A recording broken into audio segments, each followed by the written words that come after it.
Meet Alex. Right now, Alex is making a choice that will bring him in contact with the police or a school resource officer.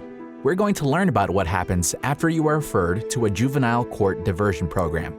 Mark is the youth program coordinator in the community Alex lives in. He receives the referral for Alex and calls Alex's parents to make an intake appointment. When Alex and his parents come in for the intake, Alex is given an SBIRT assessment to complete. SBIRT stands for Screening and Brief Intervention and Referral to Treatment.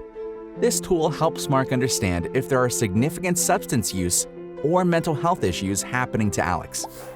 Mark asks Alex and his parents a great deal of questions around the topics of family dynamics, mental health, substance use, school performance, interests, activities, free time interests, relationships, personal goals, and past history with the police. So when we receive a referral, whether that's from the school or the police department or directly from a prosecutor, we are given the opportunity to meet with both the family and the youth directly. And so with the intake process, depending on which town and which court we're currently serving, we have different meetings that occur on a monthly basis. We ask that both the juvenile and their parents attend the meeting, where we collect a lot of their background information. We review the police reports, looking at their school progress or any issues that are there.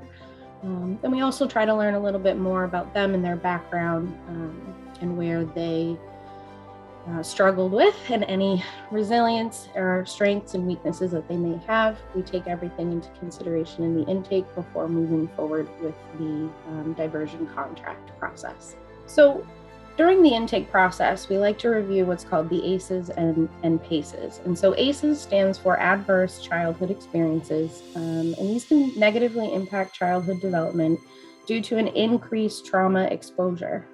PACEs, however, are positive childhood experiences. And by identifying those PACEs, it can sometimes help to mitigate the detrimental effects of the ACEs if we're able to detect those early and help the youth and families embrace those positive experiences and strengths early on. When we talk about trauma, especially in regards to a juvenile in the diversion program, we're talking about that emotional response that they've had to these negative experiences. And a lot of times trauma is present, and we are interacting with these youth. More often than not, we're the first step and the first introduction that they have into the criminal justice system. And so by identifying any trauma, strengths, weaknesses, we're able to determine what kind of services they may need and make those recommendations, which will ultimately help to make sure that they're not continuing through the criminal justice system. So every contract that we create for a youth is required to have a couple of essential components. So you're going to have a community service component. What that will entail is involving the youth back into the community in which they've caused harm. This is important because it gives them a constructive way of essentially repaying the community for the negative choices that they've made. And so community service is a major part of the juvenile diversion process. It's essentially important to have strong relationships with the community because it provides an existential support system for these youth. And moving back to identifying those ACEs and PACEs, you're understanding that a lot of these youth may not have the support of their community. And so by having them complete the community service, they're able to create partnerships, and the community members are able to really mentor the youth in the society and in their own community. So aside from having a community service component, we also have an educational component. This is tailored specifically to what kind of charges we're seeing in these referrals. So for example, if a youth is coming to us for marijuana use, we'll direct them to either Third Millennium or Court Solutions, which is an online court program where they're completing these educational courses as part of their component. So they're learning about it, how it affects them. And so we're providing that education piece as well. So the education piece paired with the community service, and then we also provide one-on-one case management. And it's very, very basic case management, not quite to the level of what you would see from a probation officer. And so these weekly check-ins allow for us to continue identifying some of the strengths and risk factors that we see with these youth. So for example, we're reviewing how they're doing in school. How are their grades? Have they been going? Or on the contrary, are they missing class? Why are they missing class? And we're also essentially keeping an eye on their behavior and how they're continuing to engage within the community to make sure that they're not getting into further issues that could negatively affect their contract. The victim has the opportunity to be involved and to fill out an impact statement. In this case, Jeff, the store owner, chooses to participate. Jeff indicates what sort of damages Alex's actions caused, and he makes recommendations for restitution. A summary of this conversation is shared with a panel of community volunteers who meet with Alex. The alleged facts about the case and the victim's impact statement are also read out aloud in this meeting. The volunteers then have a candid discussion with Alex and his parents to get a better understanding of the circumstances that led to his actions. They then develop a contract and explain what Alex has to do to succeed in the program and how long he has to do it. This contract usually has a number of steps which can include community service and is specifically tailored to repair harm. Over the next few weeks, Alex works on his contract and the volunteers monitor his progress. Hi, my name is Hillary Hallinan, and I'm the program coordinator for the Seacoast Community Diversion Program. So it's really taking all of these different touch points that they have and working with them so that they can take responsibility, have accountability, oftentimes apologize, maybe pay restitution, and make amends for what they did, because they could be coming into the program or that interview meeting not thinking that what they did was wrong because they have reasons. But the fact of the matter is they were referred to diversion and some kind of incident occurred, that all kids deserve a second chance. So meeting with them, it's non-judgment and very friendly, warm, kind, and we work together as a team, the parent, the youth, parent or guardian, and the youth, to develop a set of contract requirements for the kid and family to follow sometimes. There's a few requirements that often will involve the parents or guardians, but most of the contract is focused on the youth. And the contract requirements may include community service, an apology or some type of restitution, basically making amends, the physical activity, extracurricular activity, school. So attendance in school is very important. You have to attend school throughout the program, which is hard sometimes for most kids, but we try to help them with maybe scheduling rides to school, and just getting them to school is really important. Other things may include a future planning type project, something that they're interested in. We try to always incorporate, because kids aren't interested, they're not going to do it maybe.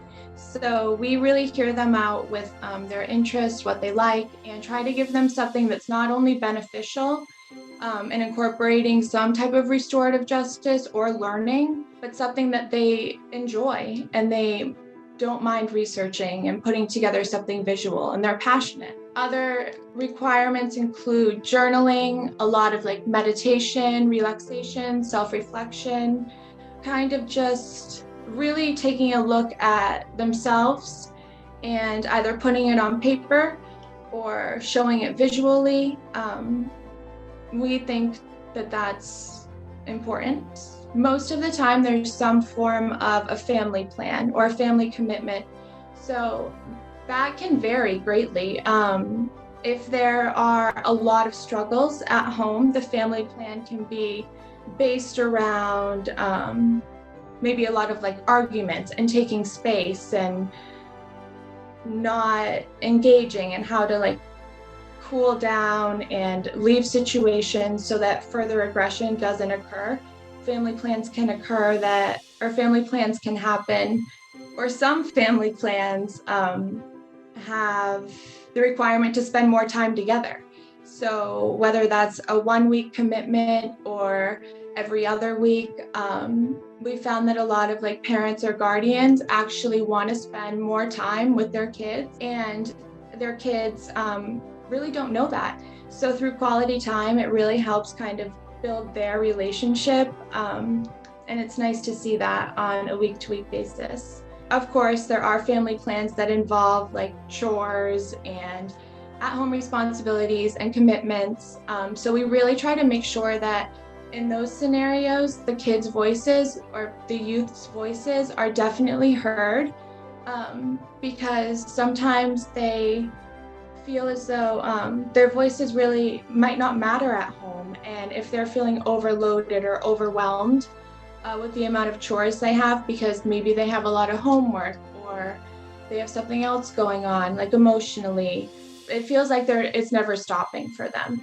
So we have noticed too that we've dealt with a lot of kids that are battling depression and anxiety. So really trying to make sure that they're not overwhelmed throughout the whole process of diversion is also really important to us. But we still have to make sure that we're maintaining guidelines, timelines, and expectations. So basically what we're giving to the kids as far as our time and our commitment, we expect that 100% back. So that includes honesty, respect, the responsibility, and accountability. So a lot of therapy, a lot of psychiatry, or just connections, really. I mean, we're in the mental health crisis. So getting in to see a therapist or a psychiatrist is pretty much mission impossible. So just having kind of our name as a state accredited program behind that is huge. And we can oftentimes, through our contract committee members or through just our program directly, connect kids with resources a bit more easily, which is huge. So that's been really, really beneficial throughout this whole thing. So we've had kids enter the program and completely unrelated to their case, but they are basically on the verge of not graduating high school, but with dreams of maybe attending a 2-year program or having a diploma, but they don't have the grades or attendance to do that.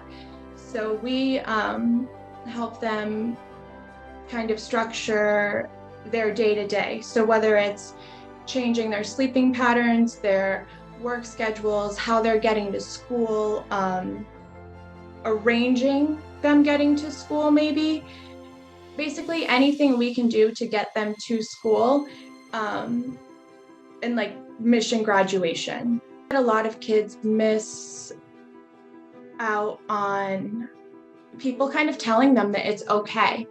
And it's okay that they aren't where they should be in school right now, but there's a way to fix that.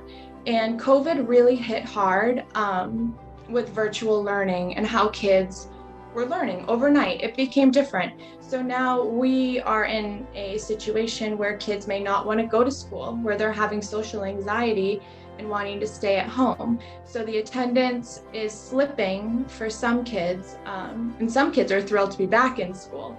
So finding that balance is tricky. Employment is oftentimes kind of touched upon within the contract. So maybe a kid or maybe a youth has never had a job before and they're wanting to get a car or even start driver's ed, and the financial responsibility may fall directly on them. We'll have them start kind of looking into jobs, applying to jobs, and eventually, hopefully, taking a job. Kids to successfully complete their contract requirements, along with breaking or tackling something that they personally have been wanting to, and they feel like this is the right time because they have kind of the support they need to do it, I think is success. Finally, with the contract completed, Alex is called in for a final meeting. A goal of the intervention is to also build up the youth, especially if they've done reflection on what has transpired. If Alex had not completed his contract and met all his obligations, he could be referred back to the police for action through the court system. However, in this case, Alex has satisfied the volunteers who will close his case and sends out the paperwork to referral sources recommending that no further action is needed. Hi, I'm Steve Papajohn. I'm the Youth Services Coordinator for the Dover Police Department. And as a responsibility under that title, I coordinate our Juvenile Court Diversion Program, which is a restorative justice program for first-time juvenile offenders. What a successful program is, I think about the students that we serve, that we get into our program. So I kind of see it on three levels, where we begin to meet that student and their family. And that first meeting is what we would call an intake meeting. And at that point, we're not having any kind of a negotiation, really. We know that the student's been charged with usually a misdemeanor, say assault or destruction of property, something like that. So when we get them, we know that we're not talking about guilt in any way. We know that they've done this deed. So that first intake meeting is where things really happen, where we get to see what the student's made of, what's going on in their life, what the home life situation is like, and see if it's connected to the crime in any way, and start to develop a relationship with them. So that's the first step of success, like establishing that relationship. The second part is developing their contract, which will hold them accountable for what they've done and also help them guide in any direction we find that we might need to. So in many cases, we might get students who are a little lost and unconnected, and maybe we try to put something in their contract that helps build them a vision, a purpose, a connection. And once they get going with that, that's kind of our second piece of success, is they start to work closely with the resources we provide them to reach their obligations that are in their contract. And then that usually leads to our successful release. And that's that kind of last piece of being a successful program for in our eyes. When we can successfully release someone from this contract and let them leave our program in a better place, ready to get back with doing the things that are productive for them. And if we can do that in that 3-month period or sooner, if they move faster than normal, we feel that we've put a big check mark next to that program and deem it a success. And that young person gets to leave our program knowing that their charges are expunged because they met their obligations. I think of this young man who was on the verge of turning 18, but he got into our program, since we usually don't serve anyone in our program beyond 18. And this young man was disconnected from the world, just really angry about whatever his situation was in life. And our first meeting was during COVID, so we had a Zoom meeting with him. And he sat back in his recliner, feet up where his feet were almost blocking the camera, and basically challenged our committee. He basically said, "What the F can you do for me?" And we were like, wow, this kid really is brazen. We've never heard that before, And we started trying to explain what we did, who we were, and he wasn't having it. He put his face right up to the camera, used some explicit language, and said he was done, and then shut his laptop. And we were all like, what just happened? What's going on? This has never happened to us before. His mom opened the laptop, was in tears, apologized, and that was the end of our meeting. And I thought, oh, well, this kid's going to go to court because we obviously can't figure this out with him. The next day, I got a phone call from the young man. He wanted to apologize. He wanted to apologize to the group and pull a Zoom meeting to do that, and was willing to hear us out a second time. And I was honest with him. I said, I'm not sure that's going to happen. I said, I have to talk to this committee. They're pretty taken back by the way you treated them. And luckily, I kind of talked them into it. I said, let's give this kid a chance. That's what we're about, giving kids an opportunity. And they agreed. And we got this young man back on a second Zoom in a couple days, and he made a sincere apology, listened to us, and gave us a chance. So part of his contract was going to a wilderness program. His mom had already tried to raise money for this very expensive program out in Utah. And the committee was so behind this that we supported him financially through some of our funds. We actually did some fundraising through the Rotary Club to get him a little extra money to get out to this program, and he went. And we got some updates over he was out there for 2 months. So in that third month, him coming back, we were hoping to hear this great success story. And we were so fortunate that that's exactly where it led. I think with our support of keeping him in the program, it led to this wilderness program in Utah, where he came back having addressed his addictions, which he was, he had been a habitual marijuana smoker and couldn't quit. He addressed who he was, who he wanted to be, and got clean. And when he met with us in person, he was a different young man. He had vision, he had purpose, he was ready to take on the world. And one of the things we told him that before he left, because he was still in doubt going into this program, he's like, well, I'm going to do it because I love my mom and I'll try it. And one of the committee members spoke up and said, you know what, it's time you bet on yourself. You know, stop, put all the money on you and prove yourself right. And he took that as a challenge. He was like, all right, I'll do that. And the long story short is he came back, was very successful, lived in a support home where he was with other young men who were in recovery, and got a job. And I'm happy to report now at this point, he is in the military. He joined the military because he found that was his passion, and just graduated boot camp. So he's going to be sent to a base soon where he'll do some of his, I think he chose airplane mechanics as a specialty. So, and I continue to get text messages from him saying, hey, thank the committee again. I'm doing this. I'm up to this. This is how boot camp was. He was continually contacting us and letting us know how his life was. And that alone proved to me that he was that thankful that we found each other and got him into a space where he could feel good about himself and find purpose. So that's an example of one of our successful outcomes. And I couldn't be more proud, because if we had not given him another chance, it may not have gone that far.